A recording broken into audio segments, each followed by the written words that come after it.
Yung lokal ng Malvar tsaka si Ronnie daw. Pag-greet daw kasi sila daw yung taga Malvar sa Batangas na nagdadala ng food para dun sa ating mga staff. Oo, kasi sila nag-Mario de Boro yung mga yan. Oy, ba't nawala? Ba't nawala? Hindi wrong house. Right house. Hi, Lyqa. How are you? Hello. Long time no see. Introduce ko lang si Lyqa, guys. This is Miss Lyqa. This is Kong. This is Rina. And this is Jeko. Guess the name of Kong. Kong Erin. Masyado na akong sa'yo, Kong Erin. Opo ka, Lyqa. Lyqa is a friend of mine. And Since when? Since a few, I can't remember. It's been a while eh. So, hindi ko na maalala exactly kung kailan no Miss Lyqa, but it's been a while. Hindi, in-invite ko talaga si Miss Lyqa dito kasi gusto kong pag-usapan natin yung medyo naging controversial kasi yung nangyaring hearing, if you can remember, yung mga fake news, ganyan.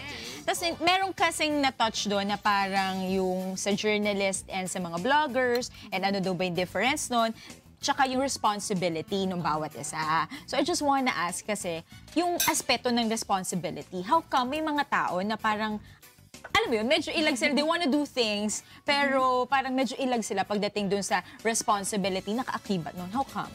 I think ang negative response natin when it comes to responsibility really comes from yung ownership na kasama nun.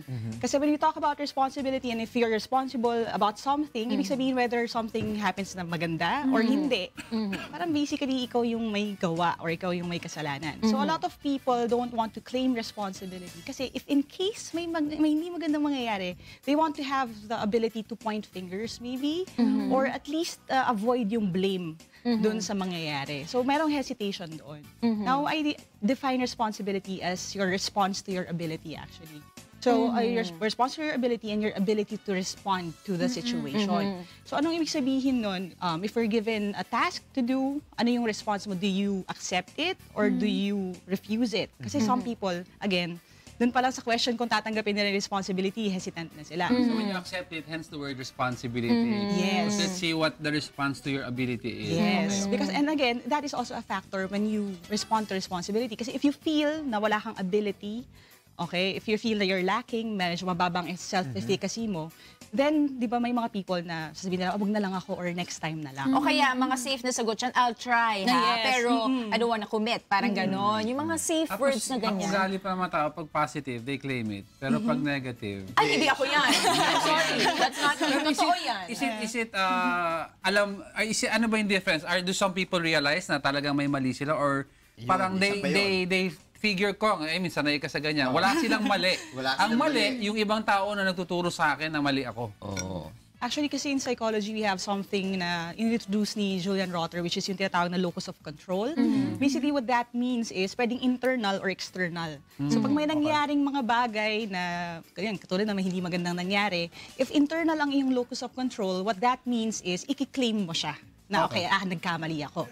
Pero kung external ang locus of control mo, dun ka na mag-blame game. Magpo-point ka ng fingers, tas kung ano yung nangyayari. Is it also because maybe hindi sila aware sa values, what is right and what is wrong? That's why there is that hesitancy in not claiming responsibility. Well, possible, yes. And I think part of kasi choosing to call something right or wrong is also heavy. Kasi if you, I have this saying na I teach my kids, it's that I tell them, if you say no to one thing, that means saying yes. If you say yes to one thing, that means saying no to everything else. So, ang mangyayari if, for example, you call something black, baka ma-offend mo yung white. Parang gano'n. If they see it as white, ma-offend mo sila. So, ang hirap nahihirapan tayo. In other words, why not, in general, yung train of thought, why not refer to a human being? Kanyari, don't call him black, don't call him white, he's a human being. Parang ganun. So you don't claim any responsibility. Kaya nga, yellow nga eh. Wala mo lang ulit. Dilawan raw eh. But I said black and white, it's not about race, ha? But I mean, about issues. But in general, I was referring to yung mindset sa issues, di ba? Kaya pala ngayon ko nalaman yun, response to your ability.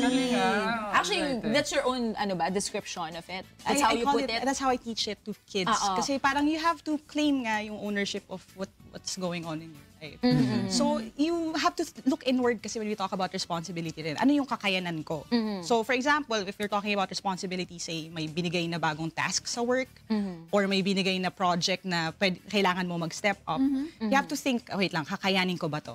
Now, some people think kasi na yung pag sinabing kakayanin ko ba to, they feel na humble sila pag sinabi nila, ay, hindi ko kaya yan, wag na lang ako, iba na lang. But the truth is, merong some form of pride doon. When I teach responsibility, I tell them na it's actually paired, it's directly related to your humility. So how humble you are actually determines how responsible you are. Is it a question of,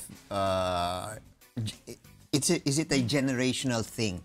Kasi they're saying right now that ibang-iba talaga ang mga millennials, Ay, no? Talagang their sense of responsibility has really changed, no? I think compared to because I think they're entitled. Are they entitled too much? I was about to say that. Yung sinabi mong the level of humility, I think kasi nga, di ba, yung mga, they feel so entitled to the point na feeling, na loob lahat sa inyo. Yes, feeling nila, I deserve so much better than this. Millennial ka ba? Ha? Millennial ka? Oo, pero nasa borderline, wait lang, nasa borderline na ako ng, hindi ko alam, pag sabi ko nasa borderline, pag sabi ko matanda na baka ako. magbilang sila eh. Hindi ko na generalize, okay? Pero tanda ka marami. na. Marami sa mga Okay, so you're not entitled anymore. No, oo. Okay, Pero sige. di ba, tama po ba yun? Kasi medyo, tulad ng sinabi ni Diego, because of yung humility level, mataas masyado. Okay. I think may onting truth to that. But we have to kind of think of yung millennials naman kasi wag natin sila masyadong i-antagonize, no? Maybe we need to recognize din na iba na yung environment. That's It's right. not really the Oo, generation, that's it's the right. environment. Kasi when you see kids, di ba, posting online, for example, di ba? Tapos they have friends who own better gadgets. They have friends who can speak better English, di ba? Or who blog. Kasi I see that a lot in my world.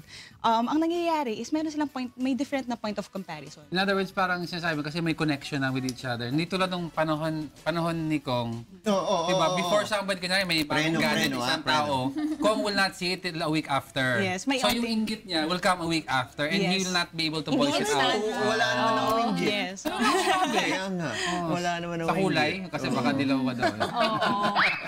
Anyway, ang dami pa natin pwedeng pag-usapan. Pero last question na lang, paano ba ma-instill sa isang tao to be more responsible?